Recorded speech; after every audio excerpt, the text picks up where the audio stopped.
In today's video, I'm going to show you how to add custom fonts to Figma so you can give your designs a more unique and personal look. Whether you're working on branding, UI design, or just experimenting creatively, using custom fonts can make a big difference. First, you'll need to have your font file ready. This usually means downloading a font from a trusted source like Google Fonts or another font library. The file will typically come in formats like TTF or OTF. Once downloaded, make sure it's saved somewhere easy to access, like your desktop or downloads folder. Now, here's an important detail. If you're using Figma in your browser, you can't directly upload fonts into Figma itself. Instead, Figma uses fonts that are installed on your computer, so the process depends on whether you're using the desktop app or the browser version. If you're using the Figma desktop app, things are straightforward. You just need to install the font on your computer. Open the font file and click Install.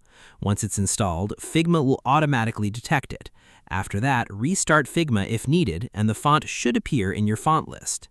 If you're using Figma in your browser, you'll need something called the Figma Font Helper. This is a small utility that allows your browser to access locally installed fonts. You can download it directly from Figma's website. Once installed and running, it works in the background to make your fonts available in the browser version.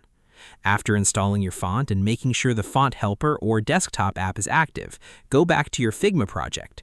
Create a text layer or select existing text, then open the font drop-down menu in the right-hand panel. Scroll through the list or search for your font by name. Once you select it, your text will instantly update to use the new font style. This is a quick way to confirm everything is working correctly.